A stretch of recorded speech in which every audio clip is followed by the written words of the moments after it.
Hi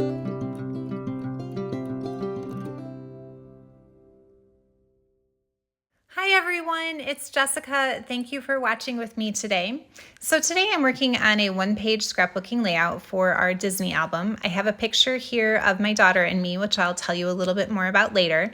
But I do know that for this layout, I want to use this cut file from Paige Evans. It is the Pentagon circle wreath, and I believe it is on sale in her Etsy shop right now. My plan is to back the cut file using some scrap papers from the 6x6 collection here. It's one that close to my heart came out with a few years ago for a special called It's the Little Things.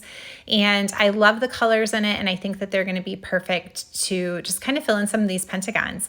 Now, when I pulled it off and I had the negative pieces left on my Cricut, I was like, ooh, this would actually make a really fun Christmas layout too. If you put those all back down onto a piece of 12 by 12 paper, wouldn't that be fun to like cut those out in a bunch of different green pattern papers? So I'm gonna have to remember that idea for a future project. But for today's, like I said, I am going to try to use scraps if I can, and if not, I end up cutting into a couple of my 6x6 sheets, but really, I just want to do a couple of different pattern papers here, and I'm going to use that one negative piece as a guide to cut out some pieces for the backing. Now, I haven't backed in a while, but it is really easy to do, and it is a lot of fun, especially when you turn it over and you have that wow factor seeing it for the first time.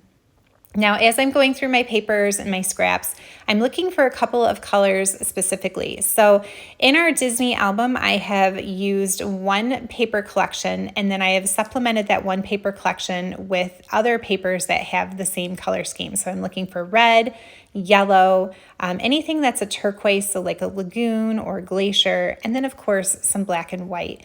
I do like that one pattern paper there that has a bunch of different colors on it, because I think on this layout, it's going to help to bring the yellow and the turquoise and the red together if I have one piece that has all of the colors in it. So I think I'm going to go with this selection here. I like all of these, and I just need a turquoise. Yep, there's lagoon. And I'm going to quickly flip through the rest of them. I was hoping I had more scraps for this project, but I do end up cutting a couple of full 6x6 sheets. But you know, if you have a lot of scraps, backing a cut file is a really great way to use them up. So once I kind of stack them like this and hold my photo up just to kind of check, I think that that will work nicely with the picture. Yep, really like that rainbow one. It's actually double-sided. It's got rainbow on the other side, but I'm going to go with the one that has the little like squares on it. Okay, so I have that one negative piece. I'm going to hold it against my paper and then very roughly just cut around the pentagon, but I'm going to give myself a little bit of an extra border.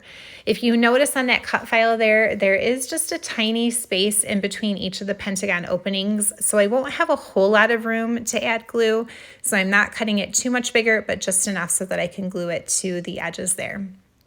Now on my yellow scrap paper, I was disappointed because I was not able to get 2 full pentagons out of it, and I really didn't want to cut into my last full 6x6 sheet. So what I ended up doing was using that little piece that is left over, and I just cut a partial pentagon out of it because I realized that by the time I put my photo over top of this wreath, that the picture is going to kind of cover a few of the pentagons. And so I think if I have a partial yellow one, that'll be fine. My photo should be able to cover, you know, the rest of there that is missing. So, yep, I laid it out and that is going to work.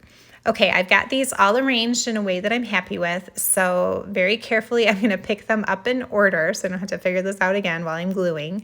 And I'm gonna just stack them up and I'm gonna flip it over. I'm gonna keep my finger right there where I have that partial piece so I make sure to put it in the right spot.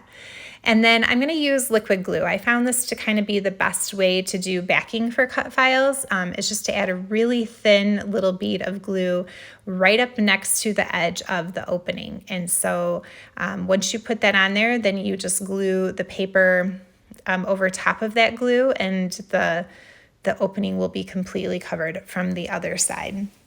So altogether, this didn't take very long, just a few minutes. I just made my way all the way around the wreath. And I love when you finally get to flip that paper over and see what it looks like from the correct side. It's such a fun ta-da moment. All right, here we go. Ready? Ta-da! I love the way that looks, and I'm really happy with that. Although I am noticing now that my pattern papers that have a lot of white in them don't stand out too much against my white cardstock, so I might have to do a little something with that later to make them pop just a little bit more. I'm also noticing that the white background it's a lot of white. I think it needs a frame, so I want to mat it on some black cardstock.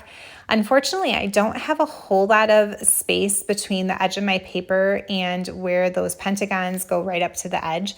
So I picked the two sides that I think have the most space, and I cut just 1/4 inch off one top and one side. And that way I have about 1/8 of an inch of black paper showing when I put it down here to frame it. I've also gone ahead and matted my photo in some black cardstock, and it's going to sit right about here. My plan is to put the title and the journaling here in the center of the circle, and then maybe add a couple of splatters and things just to kind of decorate this up a little bit more. I'm looking at those pentagons, and like I said, I think that they just need to pop a little bit more, and I wish I would have used something other than white, but it's too late now. So I thought about drawing myself some lines as a guide and then poking some stitching holes and stitching all the way around the wreath in some black thread. But as much as I love hand stitching, I'm like, oh, that was such a long project, and what if I don't like it? And so I decide instead to grab my old stitching ruler. It has this fun design on here that looks kind of like arrows. And so I'm going to pick 3 of the pentagons around the circle and just do a couple of those stitches on those 3. That way it kind of gives the illusion of, like twisting and turning in the circle of the wreath. So this photo here is one that is from when my daughter and I were at Animal Kingdom. Well, the whole family was at Disney together, and she and I were going on the one ride, which I can't think of the name of it, but it's like Mount Everest, and it has the Yeti, and like it's kind of a really big roller coaster actually. And she was only 8 at the time. She's fearless. She was excited to go on it. The fact that it was big did not scare her. I was a little nervous for her to go on it because even though Disney is very safe, in my head I was like, what if she falls out? She's so tiny. So I had my arm around her the entire time, but I mean, she still talks about that ride. She loved it. It was a lot of fun. We had some really good memories from it. And so I just thought she was really brave for going on it. Anyway, I felt like the arrows and the stitching kind of helped to give that whole roller coaster vibe of like moving in a circle the way that a roller coaster does. All right, I've grabbed some old black spray here from my stash. I've had this stuff forever. I'm not even sure where I got it from, but it does dry pretty quickly, and I put a couple of splatters around the page. And then I've gone ahead and put the photo, well, I have not glued my photo down yet because I want to stamp my title on first. This is the illustrated alphabet stamp set that I've had for many years, and I like it because the one side has these really solid letters to it. And I thought that that kind of reminded me a little bit of some of the Disney fonts that you see out there. So I used some black ink to stamp out the word brave, and later I'm going to take my white gel pen to those letters as well. I'm going to go ahead and now glue my photo down now that I've got my journal lines and my title stamped, and put that down with some liquid glue. Now I'm going back to the sticker sheets that go along with those papers that I used, and I'm looking to see if there's anything in here that I can use for some embellishments. I've also got my Mickey head punch. I do try to put a Mickey head in here for a while. He kind of sits up there in the top left-hand corner for a little bit. And even though I think he looks cute up there, it did also feel a little bit like he was just floating around by himself up in that top corner. So later I take him off, and later I also move that one word sticker too. It doesn't end up staying in that spot. I've stamped it a little bit more to the title, so it says amazing and brave, because I thought she was. And I'm going to go ahead and ditch the Mickey heads. They're not going to make the cut. Okay, so as far as more embellishments, I have pulled a whole bunch of black acrylic pieces. I thought it would be cool to do like an arrow or something pointing to the photo.